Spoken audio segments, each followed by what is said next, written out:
Hello friends, welcome to Jharkhand परीक्षा।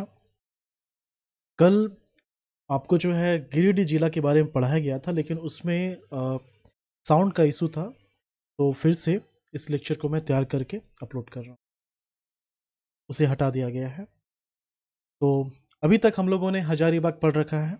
ये second lecture है जिसमें हम लोग पढ़ने वाले हैं गिरिडीह डिस्ट्रिक्ट।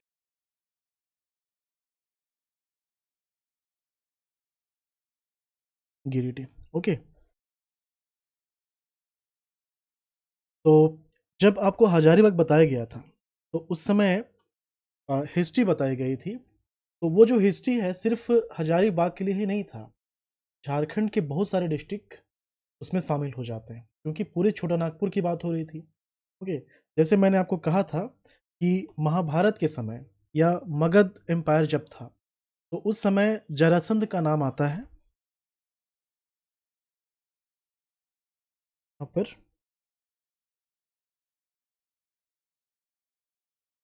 हिस्ट्री, तो जरासंध का नाम आता है, ये ऑफिशियली मेंशन है, ठीक है। जरासंध का नाम आता है।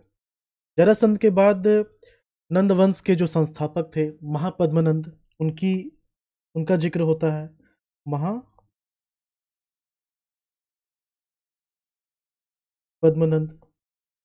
इनको उग्रसेन भी कहा जाता था। फिर मौर्य काल के अशोक के शासन में भी झारखंड का जो क्षेत्र है, जिसमें ये गिरिडीह भी शामिल हो जाता है, इनका जिक्र होता है। ओके। तो ये सब क्या है, एंशिएंट हिस्ट्री की बात हो रही है, ये सब एंशिएंट हिस्ट्री की बात हो रही है। और अगर हम लोग देखें कि सबसे पहले किस मुस्लिम शासक के अधीन छोटा नागपुर का क्षेत्र, चूंकि गिरिडीह हजारीबाग इसके बाद हम लोग जो पढ़ने वाले हैं कोडरमा धनबाद, ये सभी क्षेत्र छोटा नागपुर का ही हिस्सा था। और छोटा नागपुर में कौन कौन से शासक आए थे सबसे पहले, तो उनका नाम पता होना जरूरी है। तो मुस्लिम शासकों में जब तुर्की अफगान के शासक आए थे, तो उनके लगभग कंट्रोल से ये क्षेत्र बाहर था। तो सबसे पहला जो मुस्लिम शासक था वो अकबर, जिनके शासनकाल में छोटा नागपुर का क्षेत्र उनके अधीन आया था। आपको याद होगा कि 1585 में अकबर जो है अपने सेनापति को भेजते हैं, जिनका नाम क्या होता है, शाहबाज खां। शाहबाज खां। और इस समय से नागवंश के जो राजा थे, नागवंश के अधीन ही था पूरा छोटा नागपुर। नागवंश के जो राजा थे वो टैक्स देना शुरू करते हैं। ओके, टैक्स देना शुरू करते हैं। 1585 के बाद स्टार्ट हो जाता है। फिर इनके बाद जब मानसिंह आते हैं, जब मानसिंह आते हैं तो इनके कार्यकाल में आपको एक चीज याद रखना है कि जो डिस्ट्रिक्ट का कंसेप्ट है, जिला, ये जो कंसेप्ट है ये इनके कार्यकाल में ही स्टार्ट हुआ है। इनके कार्यकाल में स्टार्ट हुआ है। झारखंड उस समय चूंकि बिहार का ही भाग हुआ करता था, तो ये जो डिस्ट्रिक्ट का कंसेप्ट है ये मानसिंह के टाइम में ही स्टार्ट हुआ। और बिहारी क्षेत्र था जहां इसको इंट्रोड्यूस किया गया था। ओके, छोटा नागपुर के क्षेत्र में। ठीक है, ये हो गया। फिर कैमक जो है इस क्षेत्र में आते हैं, छोटा नागपुर के क्षेत्र में। कैमक के बाद चैपमैन, जो कि फर्स्ट सिविलियन एडमिनिस्ट्रेटर बनते हैं छोटा नागपुर के। चैपमैन, ये कौन है, फर्स्ट सिविल एडमिनिस्ट्रेटर।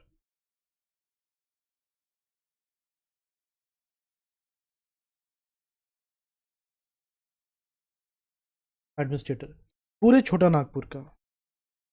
तो पूरे छोटा नागपुर की बात हो रही है, तो इसमें हजारीबाग, गिरिडीह, ये सब आ जाएगा।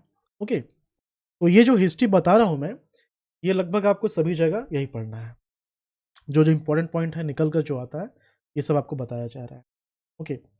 तो ये जो चैपमैन थे, ओके, तो चैपमैन के कार्यकाल में ही क्या हुआ था कि रामगढ़ वाला जो स्टेट है, रामगढ़, केंदी, कुंदा, खड़गडीहा, इन सभी में इनका डायरेक्ट शासन चलता था। इवन जो चतरा का क्षेत्र है, चतरा हो गया, शेरघाटी हो गया, यहाँ पर जो है ये कोर्ट भी लगाते थे, है ना, मजिस्ट्रेट के रूप में भी ये काम करते थे। इसके बाद जब कोल विद्रोह का समय आता है, कोल विद्रोह का समय आता है, बस वहीं से जिला बनने का प्रोसेस शुरू होता है। तो कोल विद्रोह जो है ये 1831 से 32 में होता है। शुरुआत में जब साउथ वेस्ट फ्रंटियर एजेंसी का निर्माण किया जाता है 1833 में, ओके, इसमें क्या है, झारखंड के कुछ हिस्से शामिल हैं, छत्तीसगढ़, बिहार के भी कुछ हिस्से शामिल हैं, उड़ीसा के भी कुछ हिस्से शामिल हैं इसमें, ओके। तो अभी क्या है, जब इसका निर्माण हुआ है तो रामगढ़, कुंडा, केंदी, चाय, ये सभी इसमें शामिल है और बाद में इसको अलग कर दिया गया। अलग करके एक नया डिस्ट्रिक्ट बनाया गया था जिसका नाम है हजारीबाग, ओके, इसका नाम है हजारीबाग।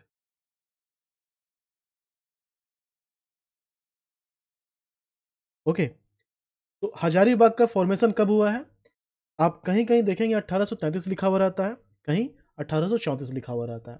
लेकिन सेंसस के अनुसार ये जो ईयर है वो 1833 है, ओके, सेंसस के अनुसार। अब देखिए जेएसएससी और जेपीएससी का जो पैटर्न है क्वेश्चन पूछने का, अगर आपसे पूछा गया कि हजारीबाग की स्थापना कब हुई है, ऑप्शन में वो 1833 भी देगा, 34 भी देगा। तो ये कन्फ्यूज़ करता है, ओके, जबकि 33 है तो 34 नहीं होना चाहिए था। क्योंकि जब भी इसका नाम देखेंगे तो 33 से 34 लिखा हुआ रहता है। फिर भी आप 33 को ही सही कीजिएगा, ओके। तो हजारीबाग का निर्माण हो गया है। अब हम लोगों को देखना है कि गिरिडीह जो डिस्ट्रिक्ट है, इसका निर्माण कैसे होता है, ओके। अभी क्या है, ये तो एक जिला के रूप में स्थापित हो गया है 1833 में। 1837 में 1837 में ये जो हजारीबाग है, इसको डिवाइड करके, है ना, 12 पुलिस थाना में कैटेगराइज किया जाता है। 12 पुलिस थाना। पुलिस थाना उस समय जो हुआ करता था, ये एक तरह से इनकम को भी रिप्रेजेंट करता था। दीवानी मामलों में जो डिवीज़न होता है, जैसे अभी भी अगर आपके पास खतियान है, पट्टा है, उसमें आप देखेंगे तो जो मौजा होता है, खाता नंबर होता है, उसके अलावा एक और फिगर देखने को मिलेगा, थाना नंबर। थाना नंबर होता है। तो उस समय जो पुलिस थाना हुआ करते थे, लॉ एंड ऑर्डर के अलावा कितना टैक्स कलेक्शन करना है, उस एरिया को भी रिप्रेजेंट करता था, ठीक है? तो कुल 12 पुलिस थाना में हजारीबाग को डिवाइड किया जाता है, कब? 1837 में, ओके। और इसमें से एक पुलिस थाना था खड़गडिहा। एक पुलिस थाना, वन ऑफ देम क्या था? खड़गडिहा था। और इसी खड़गडिहा में हजारीबाग का क्षेत्र शामिल था, ओके, इसी एरिया में खड़गडिहा था। अब क्या होता है कि इसी के अंतर्गत हजारीबाग का ही एरिया है ना, तो हजारीबाग का ही एरिया जो है गिरिडीह, इसको अनुमंडल बनाया जाता है। गिरिडीह जो है, इसको अनुमंडल बनाया जाता है। कब बनाया जाता है अनुमंडल?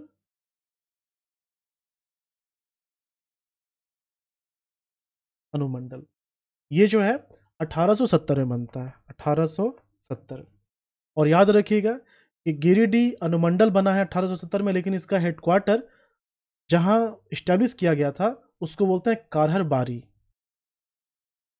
हेडक्वार्टर कारहर, ये मैंने कारहर लिख दिया है,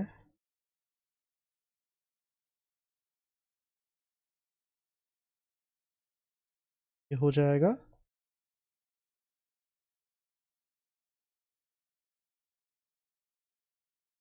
कारहर बारी, ये इसका हेडक्वार्टर है, ओके, ये आप याद रखिएगा, ठीक है। 1870 के बाद जो इंपॉर्टेंट इंसिडेंट है वो ये कि ये जो एरिया है कोलफील्ड एरिया है, गिरिडीह धनबाद की तरह। तो यहाँ पर वैसे लोग जिनके पास कोल माइंस था, तो उनकी सुविधाओं के लिए रेलवे लाइन बिछाई जाती है, ओके। तो 1871 में 1871 में गिरिडीह में पहली रेलवे लाइन बिछाई जाती है, फर्स्ट रेलवे लाइन।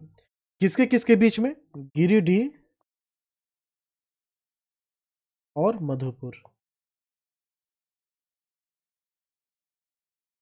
ये क्वेश्चन आया था इस बार के जेपीएससी के पीटी में कि गिरिडीह में सबसे पहले रेलवे लाइन कब बिछाया गया था।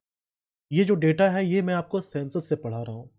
मैंने कहा ना जो भी डेटा डिस्ट्रिक्ट वाले क्लास में यूज़ किया जा रहा है वो या तो सेंसस का होगा या इकोनॉमिक सर्वे का होगा, मतलब जो गवर्नमेंट के डॉक्यूमेंट हैं कंप्लीटली उसी से बताया जा रहा है, चाहे वेबसाइट है डिस्ट्रिक्ट का, किसी बुक का इस्तेमाल नहीं किया जा रहा है। ये सेंसस में मेंशन किया हुआ था और ये क्वेश्चन पूछा गया है। ओके, आप ये याद रखिएगा, गिरिडीह से मधुपुर के बीच में पहली रेलवे लाइन बिछाई गई थी। ये जो लाइन है गिरिडीह और मधुपुर की, तो आपने अभी सुना होगा कि रांची से न्यू गिरिडीह इंटरसिटी के बीच रेलवे लाइन बिछाई गई है और ट्रेन भी स्टार्ट कर दिया गया। वो अलग स्टेशन है।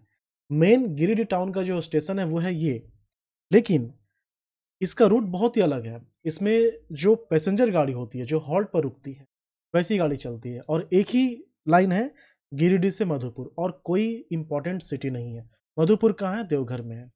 ओके, ये हो गया 1871 में। ये एक इंपॉर्टेंट इंसिडेंट है। अब समय आता है 1972 का। एस्टैब्लिश्ड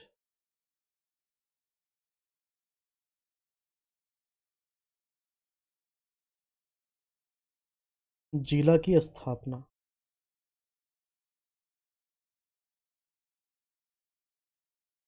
जिला की स्थापना। ओके, तो यहाँ पर दो डेट याद रखना है। देखिए, इसकी स्थापना किससे अलग होकर की जाएगी? हजारीबाग से। ये तो आप समझ रहे हैं। 4 दिसंबर 1972। ये जो डेटा है, आप झारखंड गवर्नमेंट का अगर कोई डॉक्यूमेंट देखेंगे तो 4 दिसंबर मिलता है।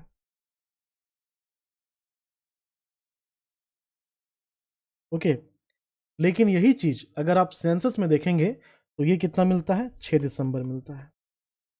1972, 6 दिसंबर। ठीक है, दोनों ध्यान में रखना है।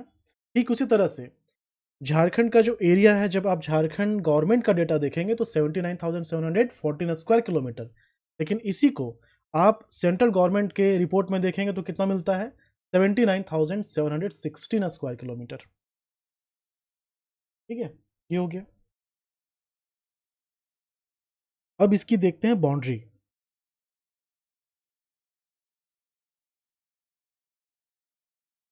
बाउंड्री। ओके, तो पहले एक यहाँ पर मैप चाहिए। एक ये मैप को आप याद रखिएगा।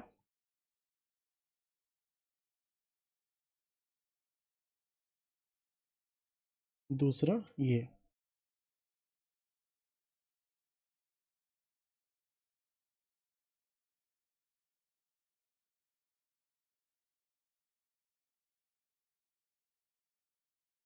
ओके, यहाँ पर समझिए इसको। ये आप देख रहे हैं, ये पोर्शन, ये जो दिख रहा है, ये बराकर नदी है। ये बराकर नदी है। ओके, बराकर नदी जो है ये धनबाद और गिरिडीह के बीच बाउंड्री बनाती है। जामताड़ा गिरिडीह के बीच बाउंड्री बनाती है। जामताड़ा और धनबाद के बीच बाउंड्री बनाती है। तो ये बराकर नदी है। क्लियर? और यहाँ पर इसका ये आपको दिखेगा बाउंड्री के हिसाब से, ठीक से मैप दिख जाएगा। ओके, तो बिहार से टच करने वाले जो डिस्ट्रिक्ट हैं झारखंड के, आप जानते हैं जो नॉर्थ में गढ़वा, पलामू, चतरा, हजारीबाग, कोडरमा, गिरिडीह, देवघर, दुमका, गोड्डा, साहेबगंज, ये सभी क्या है? बिहार से टच करते हैं। ओके, तो जो गिरिडीह है,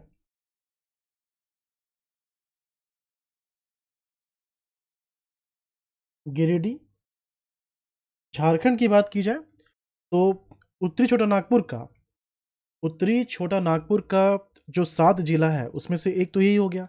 बचा कितना? 6। तो 6 में से आप चतरा और रामगढ़ को माइनस कर दीजिए। ओके, इसके बाद क्या बचता है? इसके बाद धनबाद, धनबाद बचेगा, फिर बोकारो। ओके, हजारीबाग,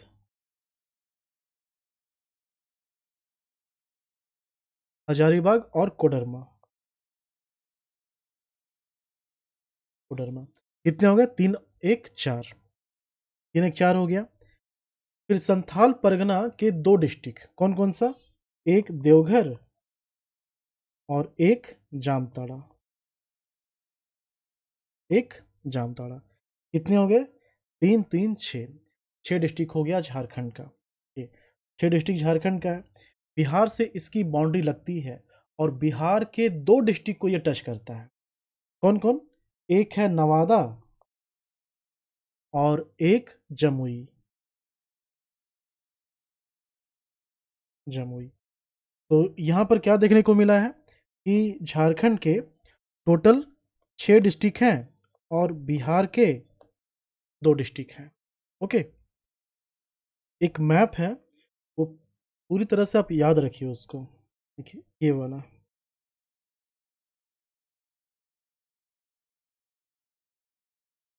अच्छा, पूरा इसमें नहीं है। हम्म, ये ठीक है।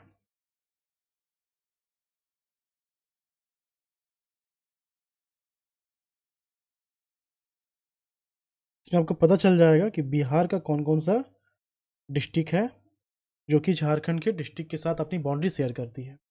ओके, ये इंपॉर्टेंट है, ये ध्यान में रखिएगा, ठीक ना। पीडीएफ जो है एप्लीकेशन से आसानी से आप डाउनलोड कर सकते हैं, टेलीग्राम में भी भेज दिया जा रहा है। तो ये क्या हो गया? ये हो गया इसकी बाउंड्री।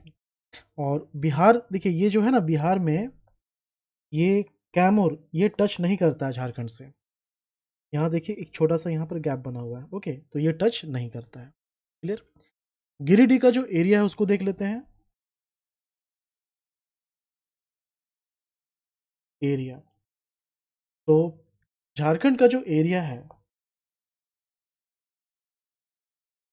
झारखंड का एरिया कितना है? 79,716 स्क्वायर किलोमीटर। ओके। और एरिया के मामले में इंडिया में झारखंड का रैंक कितना है? 15 है। 15 है। ओके। अब देखते हैं गिरिडीह के लिए। गिरिडीह से पहले हम लोगों ने इसके पहले वाले लेक्चर में देखा था हजारीबाग का। हजारीबाग का एरिया कितना है? हजारीबाग का एरिया है 3555। 3555। गिरिडीह का कितना है? गिरिडीह का 4962। 4962, ये सभी स्क्वायर किलोमीटर में। ओके। टॉप में अगर आप देखेंगे, टॉप में किसका किसका नाम आता है? नंबर 1 पे है पश्चिम सिंहभूम। ओके। नंबर 2 पे गुमला। नंबर 3 पे रांची। पश्चिम सिंहभूम का कितना है? 7224। गुमला का 5360। रांची का 5097। इसके बाद किसका नंबर आता है? गिरिडीह का नंबर आता है। मतलब गिरिडीह का जो स्थान है वो क्या है? 4th है झारखंड में। कितना है? 4th है। 4962। ओके। तो ये हो गया एरिया इसका। सेंसस 2011 का जो इंपॉर्टेंट डेटा है उसको देखते हैं।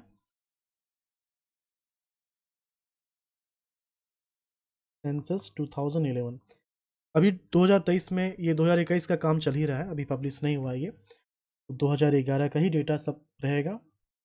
सबसे पहले देखते हैं पॉपुलेशन।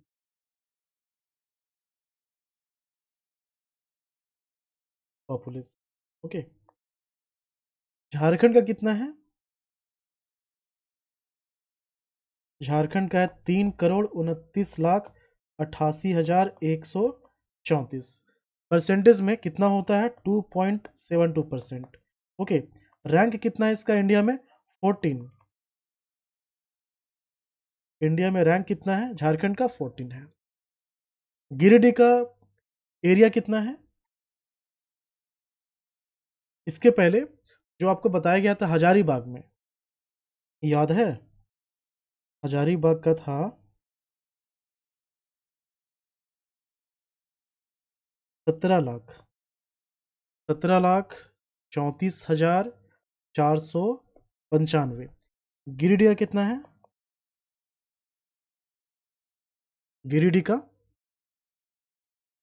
ये हजारीबाग से ज़्यादा जनसंख्या है गिरिडीह की।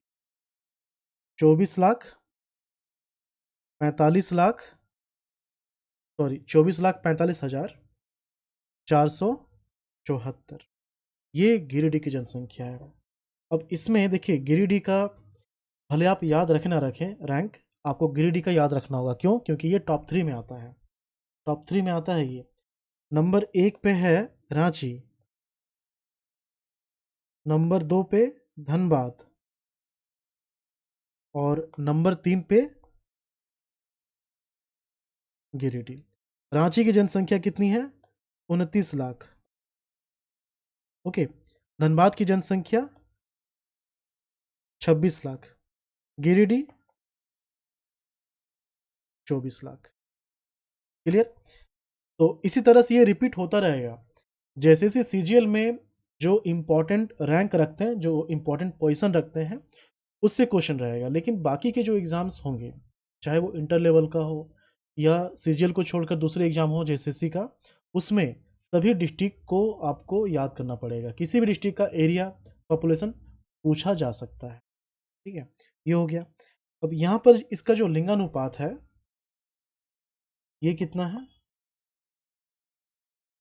लिंगानुपात झारखंड का कितना है? झारखंड का है 948। 948। ओके। गिरिडीह कितना है? गिरिडीह का लिंगानुपात है 944। 944। इसमें बस आप ये याद रखिए कि टॉप में कौन सा डिस्ट्रिक्ट है लिंगानुपात में। तो पश्चिम सिंहभूम में है, पश्चिम सिंहभूम है। ओके। सर्वाधिक पश्चिम सिंहभूम कितना है? 1005। और सबसे कम न्यूनतम ये किसका है? धनबाद का। धनबाद का ये कितना है? 900। ओके, ये चीज है। अब लिटरेसी रेट देख लेते हैं, साक्षरता दर।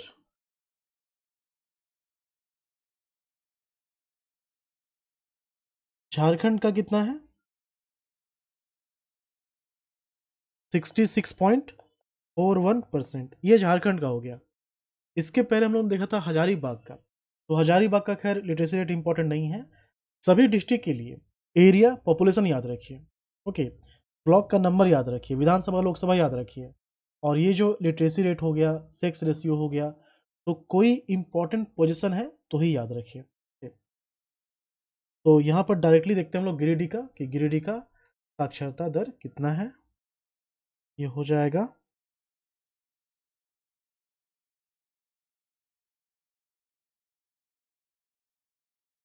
63.14%, मतलब कि एवरेज से कम है। ओके। एक और फैक्टर है कि शहरी जनसंख्या कितनी है, ये क्वेश्चन रहता है। शहरी जनसंख्या कितनी है, क्वेश्चन रहता है।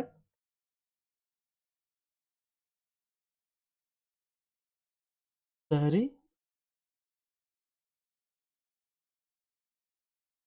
जनसंख्या। ओके। तो ओवरऑल पहले देखते हैं हम लोग झारखंड का। झारखंड का कितना है, परसेंटेज में ही याद रखिए। झारखंड में टोटल 24.05% शहरी जनसंख्या, मतलब लगभग एक चौथाई लोग शहरी क्षेत्र के लोग हैं, और बाकी जितने बच रहे हैं 75% के आसपास, 76%, वो सभी ग्रामीण क्षेत्र के निवासी हैं। ओके। गिरिडीह कितना है? गिरिडीह का ये बहुत ही कम है, 8.51%। सबसे कम किसका है, सबसे ज्यादा किसका है, ये भी आपको पता होना चाहिए। सर्वाधिक है, सर्वाधिक है धनबाद का। ये 58% के साथ नंबर 1 पे है। और न्यूनतम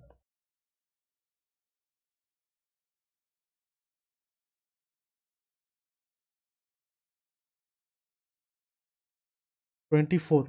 न्यूनतम किसका है? भुट्टा। कितना है? 4.9%, मतलब लगभग 5%। ओके। ये क्या हो गया? शहरी जनसंख्या हो गया। ठीक है। अब देखते हैं हम लोग गिरिडीह में जो विधानसभा क्षेत्र हैं और लोकसभा क्षेत्र हैं। विधानसभा क्षेत्र और लोकसभा क्षेत्र। विधानसभा, लोकसभा। सबसे पहले विधानसभा देख लेते हैं। विधानसभा, झारखंड में टोटल 81 विधानसभा हैं। कितने? 81। और इन 81 विधानसभा में शेड्यूल कास्ट के लिए 9 विधानसभा आरक्षित हैं। शेड्यूल ट्राइब के लिए 28, कितने बच गए? अनरिजर्व्ड। ये 44 है। 9, 28 और 44। ओके, ये झारखंड का हो गया। इस 81 विधानसभा क्षेत्र में गिरिडीह में 6 विधानसभा क्षेत्र है। कितना है गिरिडीह में? 6 विधानसभा क्षेत्र। ओके, कितना है ये? 6 है। क्लियर? नंबर 1 पे, मतलब टोटल ये जो 6 विधानसभा क्षेत्र हैं, इसमें एक गिरिडीह हो गया, डुमरी, बगोदर, गांडेय,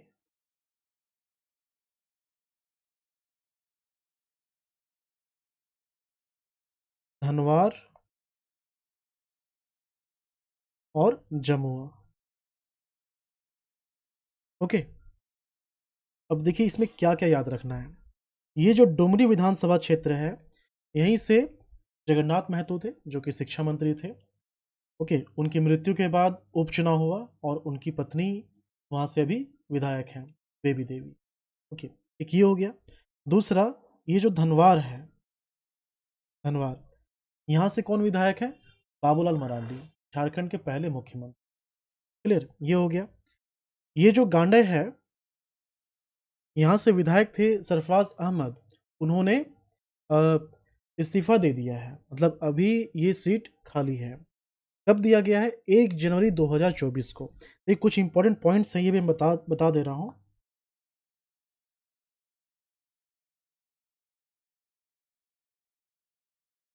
ये अदर देन डिस्ट्रिक्ट का हो गया। आपको विधानसभा में क्या क्या याद रखना है? वैसे विधानसभा जहां बाईपोल हुआ है या किसी ने रिजाइन दिया है, वो सभी आपको याद रखना होगा। जैसे कि, जैसे रामगढ़ का है, रामगढ़ हो गया, यहाँ पर बाईपोल हुआ है। पहले जो है ममता देवी थी, तो जब उपचुनाव हुआ तो अभी यहाँ से विधायक कौन है? सुनीता चौधरी हैं, आजसू से हैं। ठीक है, ये हो गया। फिर डुमरी, डुमरी से अभी कौन है? बेबी देवी, उपचुनाव हुआ था। ओके, फिर एक मांडर है, रांची जिला का। मांडर से बंधु तिर्की जब यहाँ से हटा दिए गए थे, उनको जेल हो गई थी, सजा सुनाया गया था, तो इनकी बेटी शिल्पी नेहा तिर्की, शिल्पी नेहा तिर्की अभी ये विधायक है यहाँ से। ठीक है, फिर इसके अलावा ये गांडे हो गया, सरफराज अहमद, जिन्होंने रिजाइन दिया है। ओके, और कहाँ का हुआ है बाईपोल? एक बेरमो हो गया, बेरमो हो गया, यहाँ से हैं अनूप सिंह हैं, इनके पिता पहले राजेंद्र सिंह थे, कोविड के टाइम में उनकी मृत्यु हुई थी। ओके, ये हो गया। फिर मधुपुर,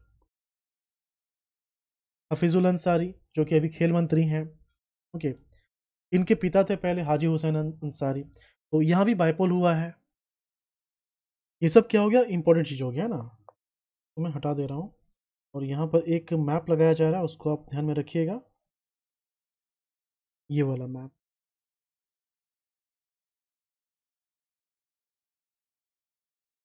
ये शेड्यूल कास्ट और ये शेड्यूल ट्राइब। ओके, ये विधानसभा का है, झारखंड विधानसभा। टोटल कितने हैं? टोटल 81 सीट हैं। इसमें से शेड्यूल कास्ट का 9 है, शेड्यूल ट्राइब का 28 है, अनरिजर्व 44 है, और एक नॉमिनेटेड है, तो 82 हो जाएगा। 2019 में ये सिस्टम था मनोनीत वाला, 2020 में हटाया गया है। अभी इस बार 2024 में जो चुनाव होगा, तो 81 एमएलए ही रहेंगे। ठीक है, ये क्या हो गया? विधानसभा हो गया।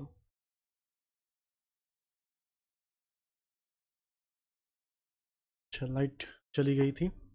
मैं रिपीट कर दे रहा हूँ। ये जो इमेज है इसको ध्यान में रखिएगा। इससे आपको एक अंदाज़ा मिलेगा कि किस एरिया में सबसे ज़्यादा विधानसभा क्षेत्र शेड्यूल कास्ट के लिए रिज़र्व है और किस एरिया में विधानसभा क्षेत्र शेड्यूल ट्राइब के लिए रिज़र्व है। क्लियर? अब देखते हैं लोकसभा। ये विधानसभा हो गया। लोकसभा। झारखंड में कुल कितने लोकसभा क्षेत्र हैं? अगर हम लोग बात करें संसदीय क्षेत्र की तो 20 हो जाएगा। उस 20 संसदीय क्षेत्र में 14 लोकसभा है, 6 राज्यसभा है। ओके, तो झारखंड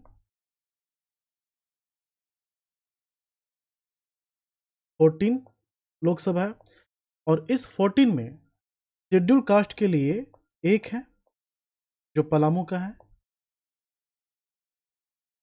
शेड्यूल ट्राइब के लिए कितने हैं? 5। और ये 5 कौन कौन है? याद रखिएगा, खूंटी, दुमका, लोहरदग्गा, राजमहल,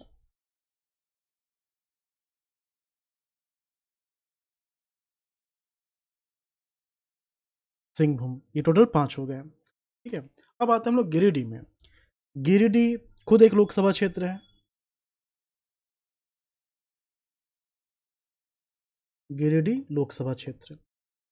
अब एक लोकसभा में 2 या 2 से अधिक, एक भी हो सकता है, वैसे जनरली ज़्यादा ही रहता है। तो जो विधानसभा क्षेत्र शामिल है गिरिडीह लोकसभा में उसको देखते हैं। गिरिडीह लोकसभा में 3 डिस्ट्रिक्ट के विधानसभा क्षेत्र शामिल हैं। कौन कौन सा डिस्ट्रिक्ट है ये? एक तो गिरिडीह रहेगा ही रहेगा, गिरिडीह, धनबाद और बोकारो। अब इसके कौन कौन से विधानसभा क्षेत्र हैं? अभी हम लोगों ने देखा कि गिरिडीह में जो विधानसभा क्षेत्र है वो टोटल कितने? 6 हैं। गिरिडीह, डुमरी, बगोदर, गांडेय, धनवार और जमुआ। उसमें से गिरिडीह और डुमरी ये आ जाता है गिरिडीह लोकसभा में। गिरिडीह और डुमरी। उसी तरह से धनबाद का गोमिया, ये धनबाद का टुंडी और बाघमारा। टुंडी और बाघमारा।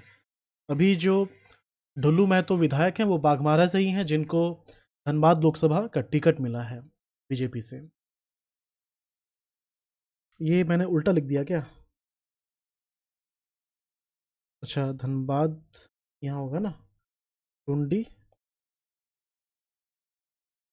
और बाघमारा। क्लियर? बोकारो से गोमिया और बेरमो। गोमिया और बेरमो।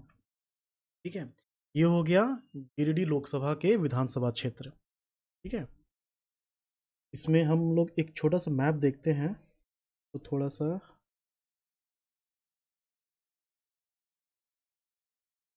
यहाँ रखते हैं।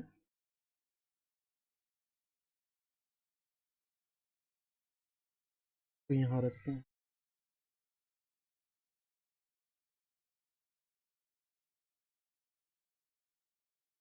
वही है जो येलो कलर का है, वो शेड्यूल कास्ट के लिए है और ये शेड्यूल ट्राइब के लिए है। तो इसका ध्यान रखिएगा। अब प्रखंड और अनुमंडल देखते हैं। प्रखंड, अनुमंडल। झारखंड में टोटल 45 अनुमंडल हैं। झारखंड में टोटल 45 अनुमंडल हैं। सबसे ज्यादा उत्तरी छोटा नागपुर में है। सबसे ज्यादा कहाँ है? उत्तरी छोटा नागपुर में। कितने अनुमंडल हैं? टोटल 13। अब ये जो उत्तरी छोटा नागपुर का 13 अनुमंडल है, सर्वाधिक गिरिडीह का है। सर्वाधिक कहाँ है? गिरिडीह में है। ओके, तो गिरिडीह में टोटल 4 हो गया। ये 4 कौन कौन से हैं? ये 4 एक है गिरिडीह, दूसरा डुमरी, फिर दरिया बगोदर, दरिया बगोदर और खोरी महुआ,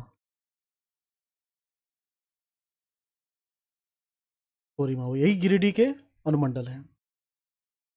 बाकी भी देख लेते हैं। हम लोगों ने देखा था हजारीबाग के लिए, तो हजारीबाग में 2 अनुमंडल है। हजारीबाग में कितने अनुमंडल हैं? 2। कौन-कौन सा? एक हो गया हजारीबाग और दूसरा बरही, दूसरा बरही, ठीक है? बाकी बोकारो, इसमें 2 अनुमंडल हैं। चतरा, इसमें भी 2 अनुमंडल हैं। कितने डिस्ट्रिक्ट हो गए? 1, 2, 3, 4, 4 हो गया। बच रहा है कितना? 3। तो ये जो 3 है, एक है धनबाद, रामगढ़ और कोडरमा। इन सभी में एक-एक अनुमंडल है। ओके, ये हो गया। और प्रखंड में आप सिंपली याद रखिए कि झारखंड में टोटल प्रखंड जो हैं वो 264 हैं। गिरिडीह में कितना है? गिरिडीह में 13 प्रखंड हैं। गिरिडीह में 13 प्रखंड हैं। हजारीबाग का नाम आया था। हजारीबाग में कितने प्रखंड है टोटल? 16। हजारीबाग का 16 है। ओके, ये हो गया। अब जो इंपॉर्टेंट टूरिस्ट प्लेसेस हैं उसके बारे में देखते हैं।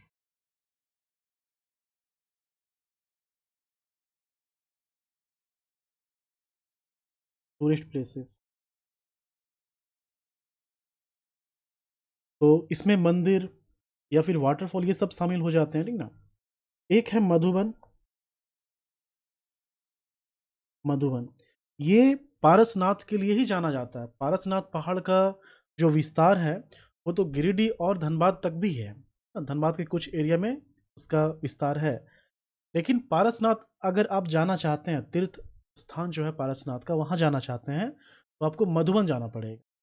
और ये जो मधुबन है, ये जैन धर्म के लोगों का जो एक ग्रुप होता है, श्वेतांबरी, उनका गाँव है। कहने का गाँव है ये शहर, ओके। और बहुत ही अच्छी-अच्छी मंदिरें हैं, सभी संगमरमर की बनी हुई हैं, मार्बल्स के बने हुए हैं, ओके। तो श्वेतांबरी जैन गाँव इसको बोला जाता है।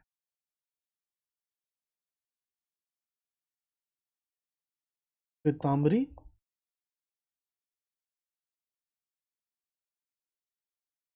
जैन गाँव। पारसनाथ पहाड़, लेकिन वहाँ पारसनाथ पहाड़ कोई बोलता नहीं है। सभी क्या बोलते हैं, मतलब जो जैन धर्म से संबंधित लोग हैं, वो सभी बोलेंगे शिखर जी बोलते हैं।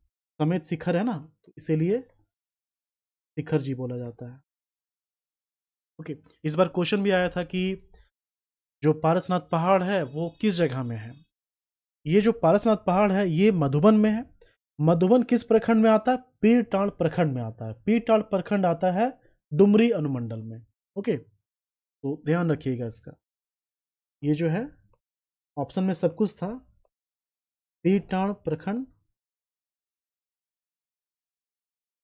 डुमरी अनुमंडल, लेकिन मधुबन था क्वेश्चन के ऑप्शन में, इसलिए मधुबन इसका आंसर है।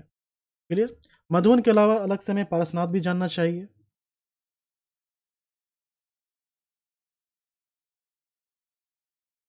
पारसनाथ ये झारखंड का सबसे ऊंचा पर्वत है। एक्चुअल में पारसनाथ पहाड़ जो है ये क्या है? ग्रुप ऑफ माउंटेन्स है। ओके, पर्वत श्रृंखला है, श्रृंखला। इसमें बहुत सारे पहाड़ हैं। तो इसका जो सबसे हाईएस्ट चोटी वाला पहाड़ है वो है समेत शिखर। तो ऊंचाई सबसे अधिक किसकी है? समेत शिखर की है।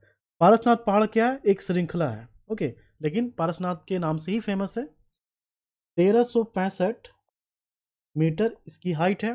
फीट में 4478, 4478, ओके। इस पहाड़ पे जैन धर्म के टोटल जो 24 तीर्थंकर हुए, उसमें से 20 जैन तीर्थंकर को निर्वाण की प्राप्ति यहीं हुई है। ओके, 20 जैन तीर्थंकर को निर्वाण यहीं मिला है। सबसे अंत में किनको मिला है? सबसे अंत में मिला है 23rd पार्श्वनाथ, और इन्हीं के नाम पर इस पर्वत का नाम पड़ा है पारसनाथ। ठीक है, ये हो गया। एक झारखंड धाम मंदिर है, झारखंड धाम मंदिर, ये एक शिव मंदिर है। ये एक शिव मंदिर है और विवाह के लिए प्रसिद्ध है। विवाह के लिए यहाँ का एक और मंदिर है जिसको बोलते हैं हरिहर धाम। हरिहर धाम ये विवाह के लिए कुछ ज़्यादा ही प्रसिद्ध है, क्योंकि बहुत ही ज़्यादा संख्या में यहाँ जोड़ों का विवाह होता है।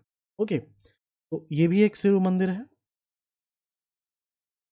झारखंड धाम जो मंदिर है ये इरगा नदी के तट पर है। इरगा नदी हम लोग पढ़ेंगे, ये इरगा नदी के तट पर है। ओके, फिर इसके अलावा एक सूर्य मंदिर है, सूर्य मंदिर, इसको जलीय सूर्य मंदिर भी कहा जाता है। जलीय सूर्य मंदिर कहने के पीछे का कारण ये है कि ये जो मंदिर है ये तालाब के बीचों बीच बनाई गई है। ओके, पूरा का पूरा मंदिर कमल के आकार का है, लोटस के आकार का है, और ये जो है तालाब के बीचों बीच बनाई गई है। ओके, सूर्य मंदिर हो गया, हरिहर धाम हो गया। एक है लंगटा बाबा समाधि स्थल, वो भी आ सकता है एग्जाम में, क्योंकि ये सब मेंशन किया हुआ है तो आपको याद रखना चाहिए, इंपॉर्टेंट है ये। बस समाधि स्थल,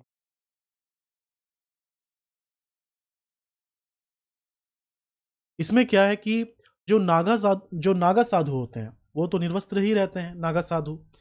तो नागा साधु का एक ग्रुप जो है बहुत ही पहले ये गिरिडीह से होते हुए देवघर की ओर जा रहे थे। अगर आप मैप देखेंगे झारखंड का तो उसमें क्या है,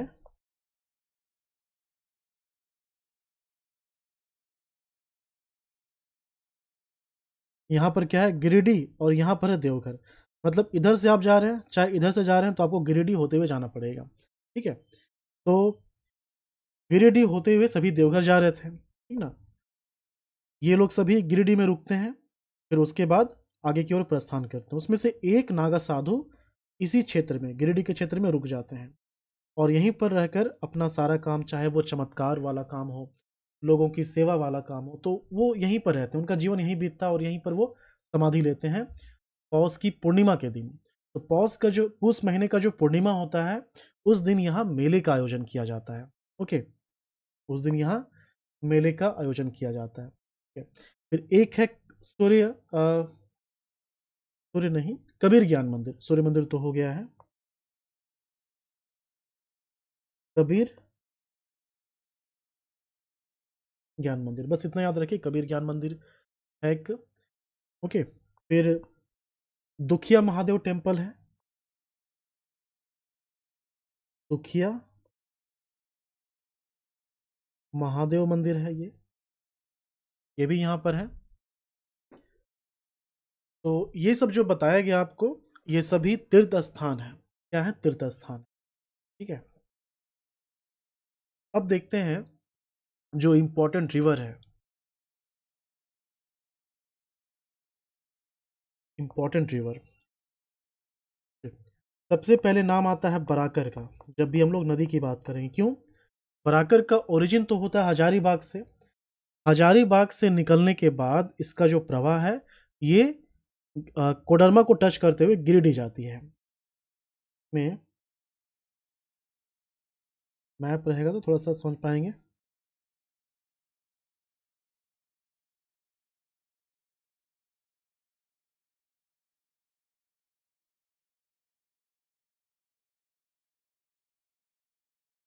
हजारीबाग से निकलने के बाद कोडरमा को टच करते हुए गिरिडीह, और उसके बाद क्या होता है, गिरिडीह धनबाद के बीच बाउंड्री बनाते हुए ये जो है जामताड़ा प्रवेश करती है, ठीक है।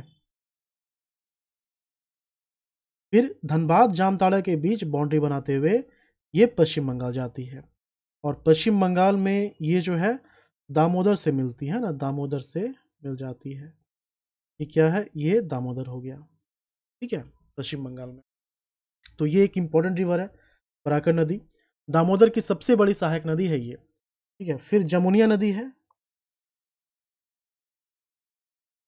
जमुनिया नदी जो है ये हजारीबाग से ही निकलती है, हजारीबाग से निकल करके गिरिडीह जाती है, फिर गिरिडीह से ये धनबाद बोकारो टच करती है ना, और ये दामोदर में मिल जाती है। जमुनिया जो है ये दामोदर की सहायक है, ओके। फिर क्या है, इरगा नदी है, इरगा नदी का ओरिजिन गिरिडीह से ही होता है, और गिरिडीह से निकल करके ये गिरिडीह में ही बिरनी के पास, बिरनी प्रखंड है, वहाँ पर जो है बराकर नदी से मिल जाती है। तो इरगा हो गया ये बराकर की सहायक नदी, ठीक है। फिर एक है काको नदी, काको नदी, काको नदी का भी ओरिजिन कहाँ है, गिरिडीह, और ये जो है बराकर से मिल जाती है, ओके। काको के बाद उस्री नदी है, ये सभी बराकर की सहायक है। उस्री नदी, उस्री नदी जो है ये खंडोली डैम आपने सुना होगा, Khandoli dam, okay. Khandoli dam के पास एक पहाड़ है, खंडोली पहाड़ नाम है उसका, और वहीं से इसका ओरिजिन माना जाता है उसी नदी का। तो गिरिडीह के अच्छे खासे क्षेत्र में इसका प्रवाह होता है। अगर बोला जाए कि गिरिडीह जो शहर है, शहर की बात हो रही है, वो किस नदी के किनारे बसा हुआ है, तो गिरिडीह शहर बसा हुआ है उसरी नदी के किनारे। बराकर नदी भी लगभग दोनों गिरिडीह को दो पार्ट में डिवाइड करती है, लेकिन जो शहर है गिरिडीह वो किसके किनारे है, उसरी नदी के किनारे है, ठीक है। डैम है यहाँ पर पार्क है, ये एक पर्यटन स्थल है, ठीक ना, ये जो है एक पर्यटन स्थल है, याद रखिएगा, क्लियर। और इस नदी पर एक वाटरफॉल भी बनता है, ज़्यादा हाइट नहीं है, उसरी वाटरफॉल बोलते हैं। उसरी नदी जहाँ पर बराकर से मिलती है उस जगह को बोलते हैं हजारी बाद, हजारी बाद, ये एक गांव का नाम है, बाग नहीं है, बाद है।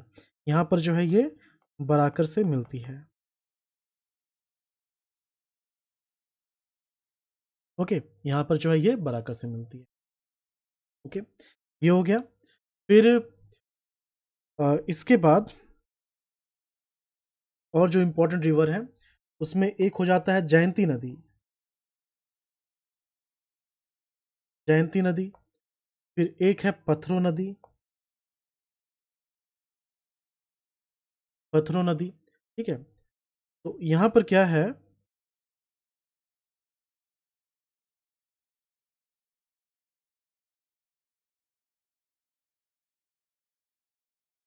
तो देखिए हजारीबाग से निकल करके एक नदी जाती है गिरिडीह होते हुए, और देवघर में ये अजय नदी से मिल जाती है, इसको बोलते हैं जयंती नदी। ये क्या हो गया, जयंती।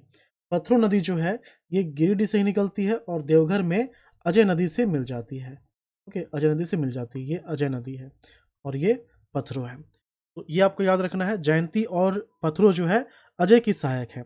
जयंती का ओरिजिन हजारीबाग से हो रहा है, पथरो का ओरिजिन गिरिडीह से हो रहा है, लेकिन दोनों का प्रवाह गिरिडीह में है, ओके। ये हो गया। फिर एक है क्यूल नदी, क्यूल नदी, क्यूल नदी गिरिडीह से निकल करके बिहार चली जाती है, जमुई लखीसराय जो है वो क्यूल नदी के किनारे ही बसा हुआ है। क्यूल के नाम पर एक रेलवे स्टेशन भी है, ओके, जमुई के आसपास पड़ता है ये क्यूल नदी। ये सब हो गया। तो ये सब क्या है, इंपॉर्टेंट रिवर्स हैं, ठीक है।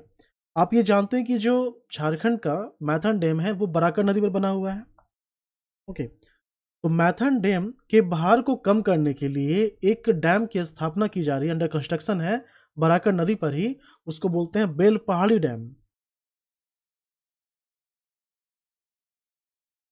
बेल पहाड़ी डैम। किस नदी पर बनाया जा रहा है इसको, बराकर नदी पर बनाया जा रहा है, ओके, ये जो डैम है ये धनबाद और गिरिडीह दोनों क्षेत्र में है। जिस तरह से मैथन डैम धनबाद जामताड़ा में है, उसी तरह से ये धनबाद और गिरिडीह में होगा। तो अभी ये अंडर कंस्ट्रक्शन है, पूरी तरह से ये इस्टेब्लिश नहीं हुआ है। ओके, वाटरफॉल में बस एक आप याद रखिएगा,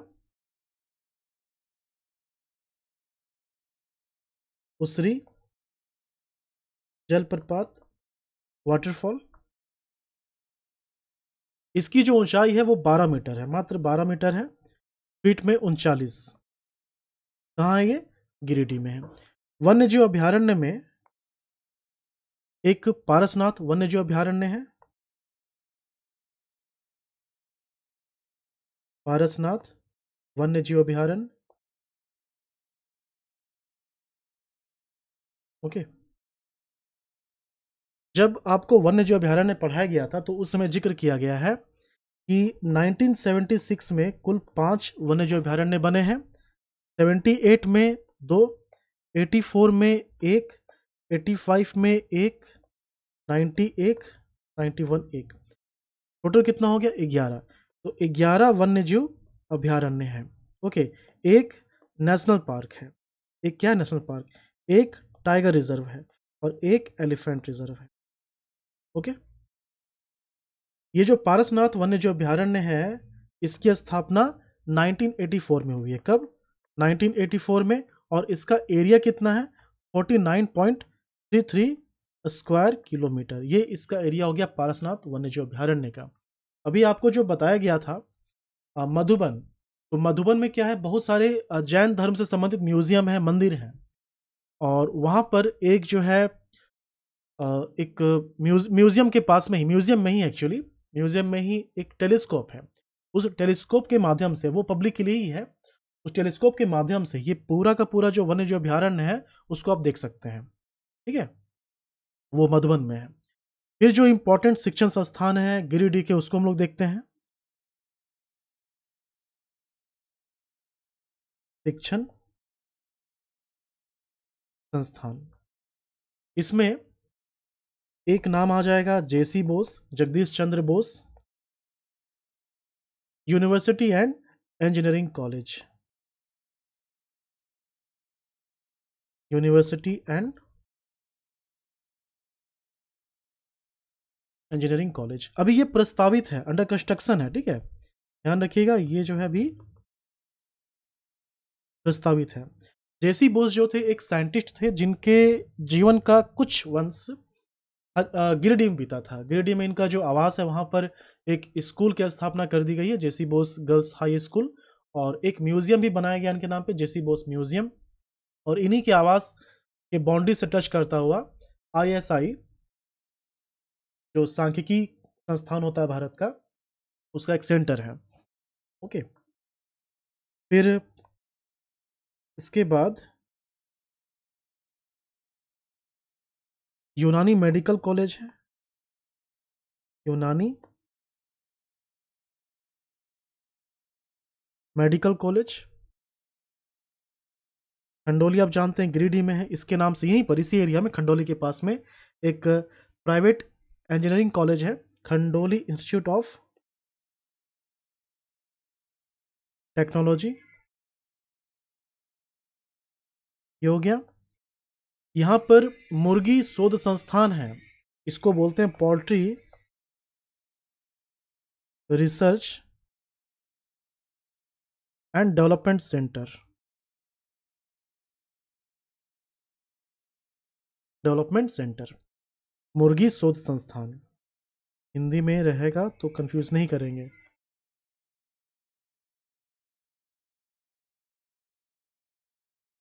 क्या लिख दिया मैंने? मुर्गी शोध संस्थान। ओके, ये हो गया। फिर इंडियन टेस्टिकल इंस्टीट्यूट, पांचवा आईएसआई भारत सांख्यिकी केंद्र। ये जो है जेसी बोस के जो जेसी बोस का जो आवास था, जहां पर म्यूजियम बनाया गया है, वहीं पर स्थित है ये, इसका सेंटर है। का सेंटर है। ओके, फिर अदर वाले कैटेगरी में हम शामिल कर सकते हैं इसको, एक तो जेसी बोस म्यूजियम हो गया, जेसी बोस म्यूजियम। दूसरा, जब आपने पढ़ा था कि झारखंड में ईसाइयों का आगमन कैसे कैसे हुआ है, तो उसमें गिरिडीह के पचम्बा का जिक्र हुआ था, जहां पर चर्च की स्थापना की गई थी और एक हॉस्पिटल की स्थापना की गई थी,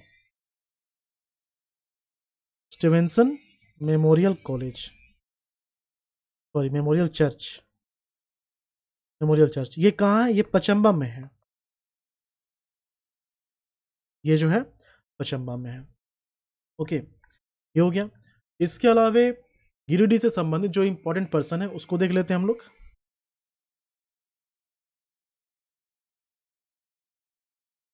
इंपॉर्टेंट पर्सन, तो इसमें तो सबसे पहले नाम आ जाएगा जगदीश चंद्र बोस का, जेसी बोस,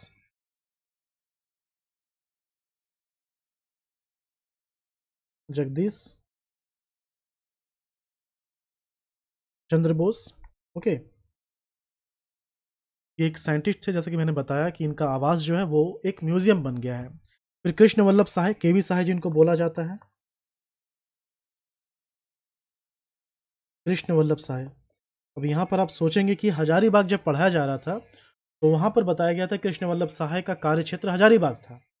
ये जो है इनका जन्म बिहार में हुआ था, लेकिन इनका पूरा जीवन झारखंड के क्षेत्र में ही बीता है।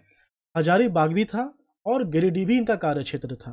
ओके, गिरिडीह विधानसभा क्षेत्र से ये विधायक भी रहे हैं, क्लियर। और केबी साहे जो हैं बिहार के चौथे मुख्यमंत्री भी बने थे। कृष्ण वल्लभ साहे के पहले विनोदानंद झा बने थे, मतलब झारखंड के क्षेत्र से सबसे पहले बने थे विनोदानंद झा, और उनके बाद नाम आता है कृष्ण वल्लभ साहे का। विनोदानंद झा का जो कार्य क्षेत्र था वो देवघर वाला था, संथाल परगना वाला। ठीक है, कृष्ण वल्लभ साहे के नाम से एक हॉल्ट भी है, रेलवे स्टेशन भी है। गिरिडीह मधुपुर के बीच की जो लाइन है उसी लाइन में ये हॉल्ट है। ओके, ये जो फिल्म मेकर थे सत्यजीत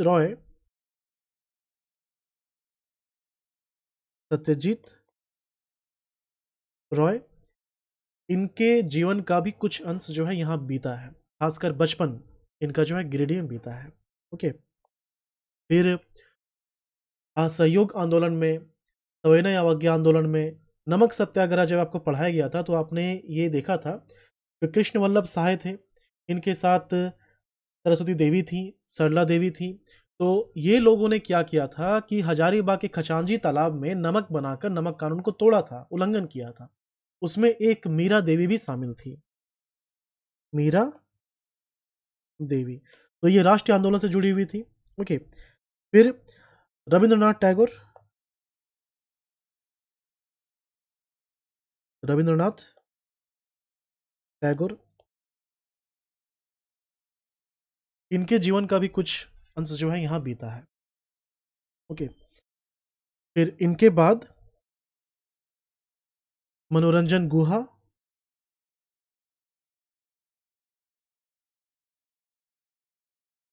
मनोरंजन गुहा, ये एक बिजनेसमैन थे, और आपको पता है कि अबरक जो है वो गिरिडीह में भी मिलता है, तो गिरिडीह के बहुत सारे माइंस जो हैं इनके पास थे, तो इनके पास पैसा था।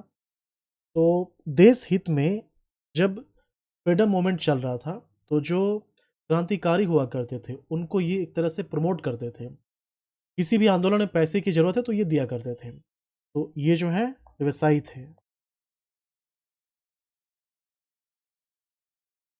ओके, अबरक का खान था इनके पास, अबरक का खान था, ये हो गया। फिर बजरंग सहाय, ये भी जो है राष्ट्रीय आंदोलन को गिरिडीह के क्षेत्र से लीड करते थे। अगर ऑप्शन में किसी एक को चूज करना हो कि गिरिडीह के क्षेत्र से राष्ट्रीय आंदोलन को कौन लीड कर रहे थे, तो बजरंग सहाय को आप क्लिक करेंगे, मतलब टिक करेंगे। कृष्ण वल्लभ साहे भी हैं, मीरा देवी भी हैं, जो कि फ्रीडम मूवमेंट से जुड़ी हुई थी, लेकिन किसी एक को चूज करना हो तो बजरंग सहाय। ये हो गया। गिरिडीह के क्षेत्र से जो इंपॉर्टेंट मिनरल्स है वो हम लोग देख लेते हैं। मिनरल्स, मिनरल्स में सबसे पहले नाम आएगा अब्रक का। कोयला तो खैर लगभग बहुत सारे क्षेत्रों में मिलता है, कोयला को अलग से नहीं पढ़ना है। इसके अलावे जो मिनरल्स हैं उसके बारे में पढ़ना है। तो एक तो हो जाता है अब्रक। अब्रक में सबसे पहला स्थान है कोडरमा का। ओके, फिर दूसरा स्थान है गिरिडीह का और तीसरा स्थान है हजारीबाग का। क्लियर? ये अब्रक हो गया। इसके अलावा यहाँ पर फेल्सपार है, बेरिलियम भी है। बेरिलियम, फेल्सपार, ये जो फेल्सपार है ये यहाँ पर क्वार्ट्ज के फॉर्म में मिलता है। इस फॉर्म में, क्वार्ट्ज के फॉर्म में। बेरिलियम के मामले में हजारीबाग है, गिरिडीह है और कोडरमा, मतलब अब्रक की तरह। कोडरमा, हजारीबाग और गिरिडीह, ये हो गया। इंडस्ट्री में आप याद रखेंगे एक मोंगिया स्टील है। ओके, इंडस्ट्री में एक है मोंगिया स्टील।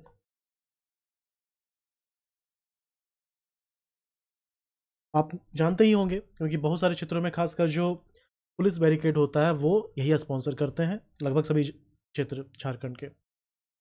मोंगिया स्टील का जो मेन प्लांट है वो गिरिडीह में ही है। गिरिडीह से ही इसकी शुरुआत हुई है और अभी इस नाम से बहुत सारे स्कूल हैं, बहुत सारे प्रोडक्ट लॉन्च हो गए।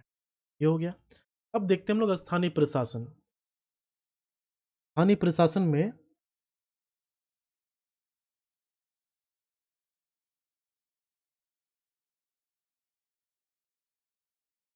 आपको याद रखना है यहाँ जो नगर निगम है उसकी स्थापना कब हुई है।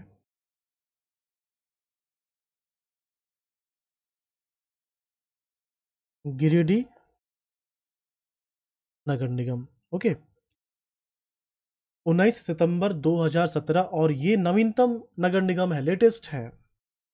19 सितंबर 2017 ये जो है लेटेस्ट है। ये हो गया। जितना कंटेंट था वो आपको बता दिया गया है। अब 2-3 पॉइंट हम लोग देखते हैं इकोनॉमिक सर्वे का। ओके, इकोनॉमिक सर्वे का देख लेते हैं। अच्छा, फॉरेस्ट यहाँ पर कितना है वो पहले देख लेते हैं, उसके बाद इकोनॉमिक सर्वे का डेटा देखेंगे। फॉरेस्ट, ये किसका रिपोर्ट हो गया? Indian state forest survey report. ये 2021 का है। ओके, झारखंड में कुल वन क्षेत्र कितने हैं? झारखंड में टोटल है 23,721 स्क्वायर किलोमीटर।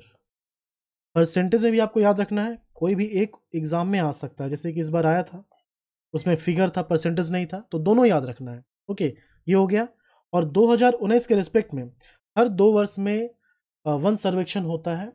2021 के पहले 2019 में हुआ था, 2021 के बाद 2023 में जो हुआ है अभी चल ही रहा है, इसका रिपोर्ट पब्लिश नहीं हुआ है। ओके, तो आपके पास अभी जो लेटेस्ट डेटा है फॉरेस्ट सर्वे का वो 2021 का ही है। तो हम लोग कंपेयर कैसे करेंगे? 2019 से कंपेयर करेंगे। तो जब हम लोग कंपेयर करते हैं 2019 से तो हम ये पाते हैं कि पिछले बार के रिस्पेक्ट में 109.73 स्क्वायर किलोमीटर एरिया इंक्रीज हुआ है फॉरेस्ट में। ओके, ये हो गया। और ये तो झारखंड का हो गया ना।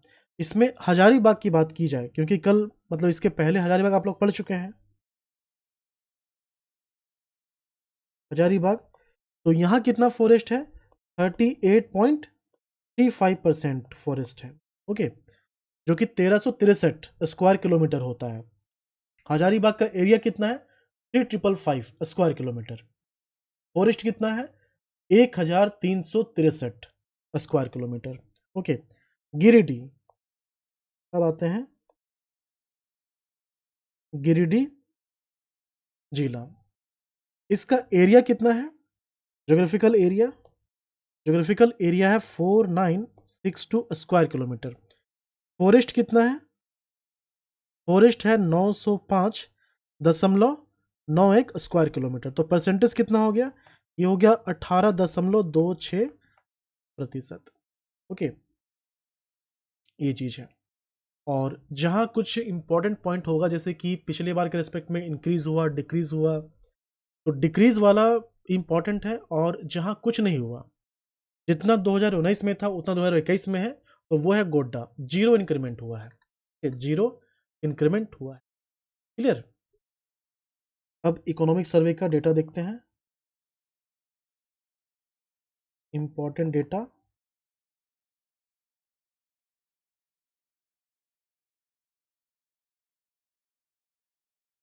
इकोनॉमिक सर्वे, तो यहाँ पर एक अवार्ड है जो आपको याद रखना है। ये ग्राम पंचायत से संबंधित है। नानाजी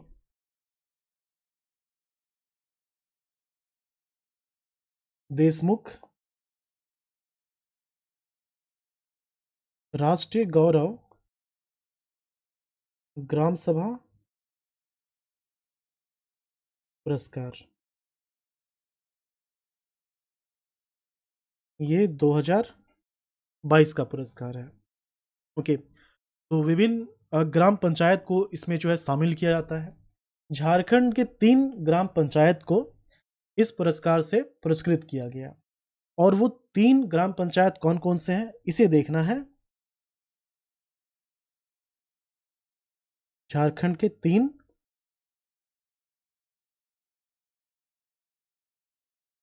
ग्राम पंचायत हैं। ठीक है, कौन कौन सा है?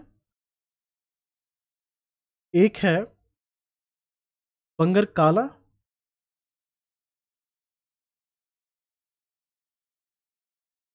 बंगर काला। दूसरा है कपीलो। ओके, तीसरा बुंडू। तो ये जो आप देख रहे हैं बुंडू, ये रांची वाला बुंडू नहीं है। ये बोकारो डिस्ट्रिक्ट के अंतर्गत पेटरवार में एक गांव है, बोकारो पेटरवार। ओके, फिर यहाँ जो आप देख रहे हैं ये दोनों, ये बंगर कालो और कपिलो, ये दोनों ही गिरिडीह जिला के बिरनी प्रखंड का गांव है। गिरिडीह जिला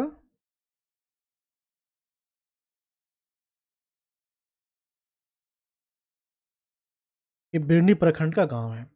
तो यहाँ पर दोनों इंपॉर्टेंट हो गया, बंगर काला और कपिलो, गिरिडीह के 2 ग्राम पंचायत जिसको नानाजी देशमुख राष्ट्रीय गौरव ग्राम सभा पुरस्कार से सम्मानित किया गया। ओके, ये हो गया। फिर हजारीबाग के टाइम में भी बताया गया था ये अमृत योजना।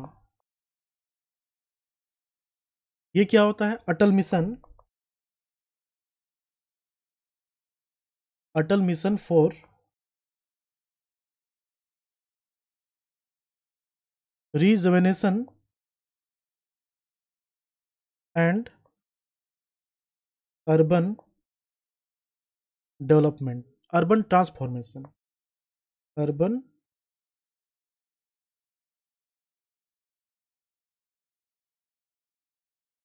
ट्रांसफॉर्मेशन। ठीक है, ये जो है जो शहरी क्षेत्र है, तो शहरी क्षेत्र के एरिया को चाहे क्लीन करना हो, ब्यूटिफिकेशन करना हो, पार्क डेवलप करना हो, पानी की व्यवस्था ठीक करनी है, तो मतलब शहरी क्षेत्र के लाइफ को ठीक करने के लिए इस योजना को स्टार्ट किया गया है।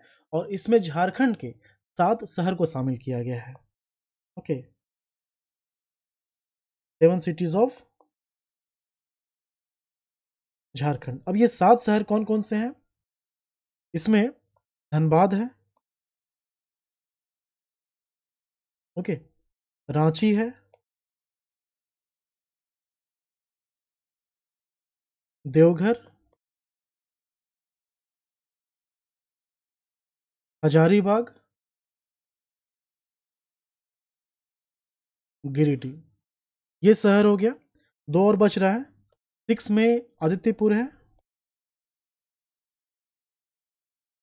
और 7 में चास। ये हो गया सरायकेला खरसावां का, और ये हो गया बोकारो का। ओके, ये है। अब एक जो मैंने बताया था, जिसका ज़िक्र किया गया था, आकांक्षी जिला, एस्पिरेशनल डिस्ट्रिक्ट, ओके, ये भी देख लेते हैं।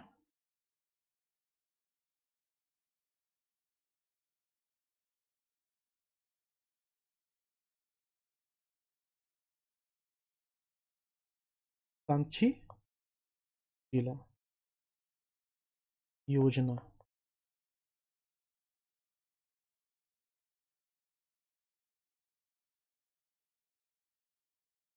Aspirational district programme, clear? इसको शॉर्ट में एडीपी बोलते हैं। तो ये जो स्टार्ट किया गया था, इसका उद्देश्य क्या था? ये 2018 में शुरू किया गया है। कब? 2018 में। और इसका उद्देश्य है कि वैसे डिस्ट्रिक्ट जो कि विकसित नहीं हैं, उसको इस प्रोग्राम में शामिल करके अलग-अलग स्कीम्स के माध्यम से, अलग-अलग कॉम्पिटिशन के माध्यम से डेवलप किया जाए। जैसे कि स्कीम लॉन्च किया जाएगा, तो ये जो है स्टेट गवर्नमेंट, सेंट्रल गवर्नमेंट दोनों की ज़िम्मेदारी होगी, क्योंकि इसमें जो ऑफ़िसर जुड़े रहते हैं, वो सेंट्रल, स्टेट गवर्नमेंट दोनों के होते हैं। ठीक है? ये हो गया। फिर जितने भी एस्पिरेशनल डिस्ट्रिक्ट शामिल किए जाएँगे, उसमें आपस में कॉम्पिटिशन करवाया जाएगा। मतलब कुछ फैक्टर्स दे दिए जाएँगे, जैसे कि शिक्षा हो गया, सफाई हो गया, उसमें पॉइंट दिए जाएँगे और उस पॉइंट में कौन कितना खरा उतरेगा, उसके हिसाब से रैंक दिया जाएगा। तो ये जो प्रतिस्पर्धा बढ़ेगा, तो फिर आपस में ही ये लड़ाई करके डेवलप करेंगे। ठीक है? तो ये फैक्टर रखा गया है। तो इसमें पूरे भारत से 112 डिस्ट्रिक्ट शामिल किया गया। कितना? 112 डिस्ट्रिक्ट। 112 डिस्ट्रिक्ट। 112 डिस्ट्रिक्ट में सबसे ज़्यादा जिला झारखंड से है। मतलब नंबर 1 पे कौन है? झारखंड। नंबर 2 पे कौन है? बिहार। बिहार का टोटल 13 डिस्ट्रिक्ट है और झारखंड का 19 जिला है। ओके, ये हो गया। अब यहाँ पर 19 डिस्ट्रिक्ट जो है आप याद तो नहीं कर पाएंगे, तो कम से कम जो आकांक्षी जिला में शामिल नहीं है उसके नाम याद कर लीजिए। मात्र 5 डिस्ट्रिक्ट हैं, टोटल 24 हैं, तो 5 को ही याद करना है ना। तो बाकी जो बच जाएगा वो इस प्रोग्राम में शामिल होगा। तो जो शामिल नहीं है उसको देखते हैं।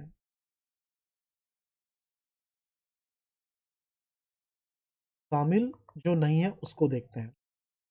ओके, तो दक्षिण छोटा नागपुर में, दक्षिण छोटा नागपुर, तो इसमें जो है नहीं होगा, मतलब सभी शामिल हैं, सभी शामिल हैं। फिर पलामू, इसका भी कोई नहीं होगा क्योंकि इसके भी सभी जिले शामिल हैं, सभी शामिल हैं। ओके, ये हो गया। अब यहाँ से शुरू होता है नॉर्थ छोटा नागपुर। इसमें टोटल 7 जिले हैं ना, तो 7 जिले में आप याद रखिए, एक धनबाद, ओके, एक कोडरमा, ये हो गया। फिर संथाल परगना में, संथाल परगना का 2 जिला, एक देवघर और एक जामताड़ा। ओके, फिर कोल्हान, कोल्हान का सरायकेला खरसावां। ओके, ये हो गया। तो ये लगभग कंप्लीट। बस 2 पॉइंट और ऐड कर दे रहा हूं मैं, इसको याद रखिएगा कि पूरे झारखंड में सर्वाधिक मुसलमानों की जनसंख्या गिरिडीह में है। सर्वाधिक मुस्लिम और सर्वाधिक बैकवर्ड क्लासेस। ओके, ये 2 पॉइंट याद रखेंगे। तो इसी के साथ गिरिडीह जिला का कंसेप्ट क्लियर हो गया। संडे को जितने भी डिस्ट्रिक्ट पढ़ा दिए जाएंगे, मंडे से लेकर चल रहा है क्लास, सैटरडे तक जितना पढ़ाया जाएगा, तो हर संडे को जो है लाइव क्लास में जो भी कंसेप्चुअल क्लास पढ़ा दिए गए हैं पिछले 1 वीक में, उसके क्वेश्चंस कराए जाएंगे। ठीक है? तो इसको आप पढ़ते चलिए और हर लेक्चर में पिछले क्लासेस के जो इंपॉर्टेंट डेटाज हैं उसको रिवीजन करवाया जाएगा। जैसे कि आप देख रहे हैं कि यहाँ पर अगर मैं एरिया बता रहा हूँ, तो हजारीबाग का भी जिक्र किया जा रहा है। अभी आपके दिमाग में पूछूंगा कि हजारीबाग का एरिया कितना है, तुरंत स्ट्राइक कर रहा होगा ना, 3555। ओके, और पॉपुलेशन पूछूंगा तो भले आप एग्जैक्ट ना बता पाएं लेकिन लगभग बता देंगे कि 17 लाख है कि कितना है। ओके, तो बस ऐसे ही ये बार बार देखेंगे, बार बार सुनेंगे तो याद हो जाएगा पूरा। चलिए मिलते हैं हम लोग नेक्स्ट चैप्टर में। बाय।